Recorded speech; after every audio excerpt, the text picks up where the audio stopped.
What is good, and welcome back to the Freestyle Trick Tip, where we like to break down tricks related to freestyle skateboarding. Now, if you aren't familiar, those look a little bit like this. I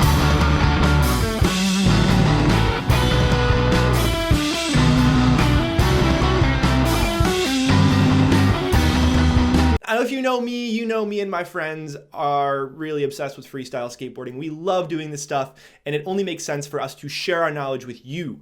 Now, one of my favorite things about freestyle skateboarding, and also probably the hardest thing to try to explain to people, is footwork. Now, footwork is its own separate thing within freestyle, involving flowing, pivots, and maneuvering the board around without ever leaving the ground. It looks simple and it looks easy, and some people might be like, footwork, it's like dancing. You're right, and it's awesome, and it's really hard to teach. But I wanted to put together a little trick tip to break down every possible thing that you need to start learning footwork. And that's gonna start from the absolute basics. So whether you are a old seasoned pro who's been skating for 70 years, or you just picked up a board yesterday, or you're thinking about picking up a board tomorrow, this trick tip will be the foundation for every footwork trick that you could possibly learn or come up with in the future. I'm gonna try my best to do that at least. So bear with me, and welcome to the Freestyle Trick Tips, Footwork Edition.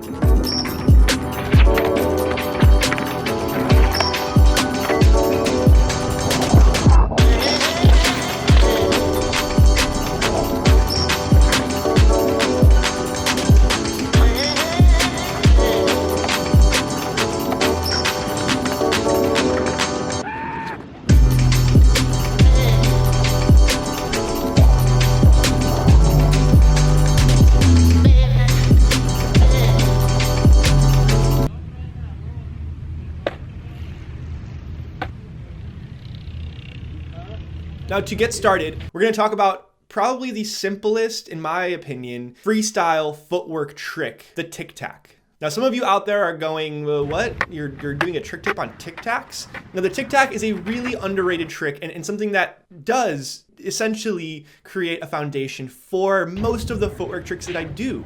Whether I'm doing Paulinhos or spins, switchblades, walk the cows, it's all based on the idea of picking up my front wheels by pressing on the opposite side of the board. And that same idea comes with the Tic-Tac. So we're gonna talk about how I do that and what to watch out for when you're learning that. So to do a Tic-Tac, I generally start with my front foot just behind the front bolts of the board, and I start with my back foot in the center of the tail. Now from here, you will begin placing some of your weight over your back foot and lifting some of the weight off of your front foot so that you can bring your wheels off of the ground. Now, if you ever pay attention to my clips, I use my upper body a lot. This trick is no different. Now the Tic-Tac works by twisting your upper body, your shoulders, in the backside direction and following with your feet. All the rotation in the backside direction is led by the upper body, and that goes for any trick ever on your skateboard. Whenever you're spinning, you're leading the spin with your upper body and your legs follow. Now, after I have completed a backside turn with the Tic-Tac, I will begin to swing my shoulders and my upper body in the front side direction. By pressing down on my back foot, I will begin to turn the board in the front side direction too.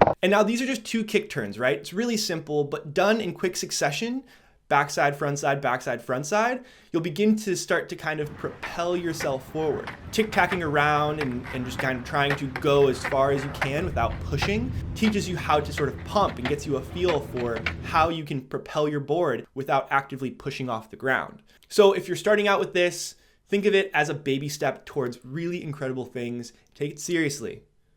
Wait, don't take it seriously. Don't take any of this seriously. It's way less fun when you do that.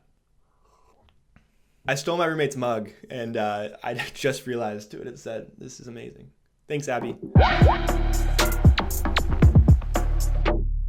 All right, that's one down. Next up, we're gonna talk about the monster walk. This, if you have mastered the Tic-Tac and you understand the Tic-Tac and what you're doing with your shoulders and your legs, you're gonna love this trick because it's just a really blown up version of it. Now the monster walk is essentially a 180 frontside pivot done on the front trucks, and then from there it is a pivot off of what will then be the front trucks to bring you back to regular stance. That is a mouthful of words to describe a very simple looking action, but it is important to understanding how to do it. So as I stated, you're going to start in the regular stance. I like to have my feet sort of in the pockets. That is right in the nook of the kicks of the nose and tail. This is just the most stable and the most easily manipulatable.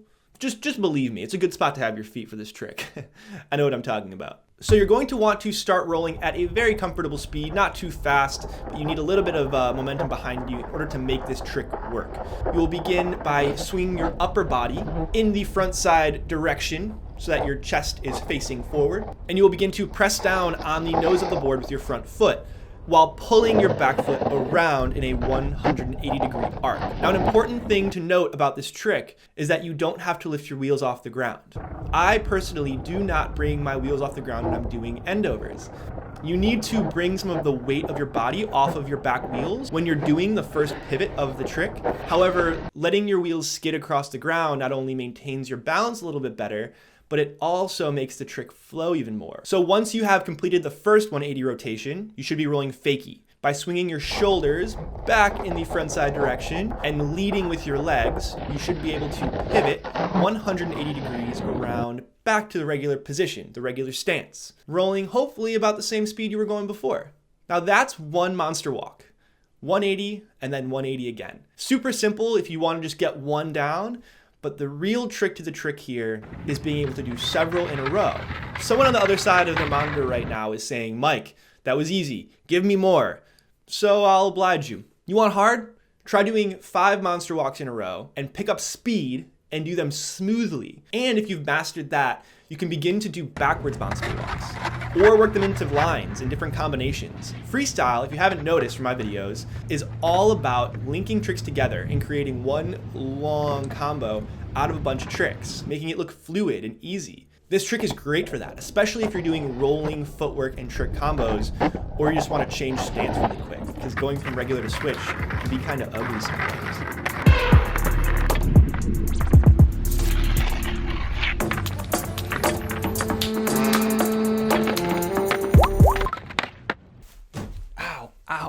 You guys notice how great my audio is?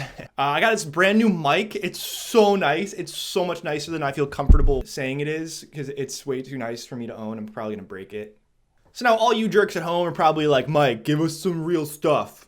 I get it. Basics, foundation. You said foundation 50 times. Stop it. Hold on. This is important. Give me a minute. So I have a surprise for you. Another basic trick. Don't be mad. Don't be mad. It's a good one. It's a really good one. So next up on the list of the most basic intro freestyle footwork tricks that I think you should learn is the tail stop switch foot. You guys remember switch foot? We were meant to live for so much more, and we lost ourselves. That's how much of that song I'm allowed to use before I get a copyright strike. Isn't that tight? We're living on the edge. So the tail stop switch foot is a real simple idea based on picking up your front wheels and standing in a tail stop. That is with your tail on the ground and your wheels in the air. The trick is done by doing just that, going into a tail stop and switching from your regular stance to your switch stance. Now this is a simple motion, but it allows you to get comfortable switching around and keeping your balance on your board while you're switching the board around under you. All of these concepts seem really simple, but when doing these things in a tail stop or in a spacewalk, kind of like you would during certain tricks like the Mirage twist, things get a little bit hairy. So having the comfort to do tricks like this one lends itself a ton to these more difficult combos. Now you might notice that when I was doing that trick, my heels were on the ground for just a little bit of time. That's okay. A lot of people will tell you that you can't skid your tail and you can't have your feet on the ground when you're doing tricks. And although I respect those people and their opinions, I have my own opinions and I think mine are better.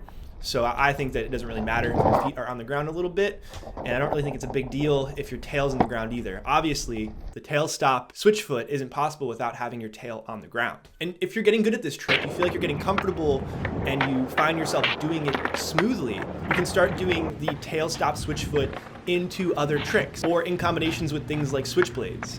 And just like the other two tricks that we talked about in this episode, the tail stop switch foot is just a foundational trick for so many other things. I mean, even a lot of the tricks that I'm doing in these examples don't have real names from what I know.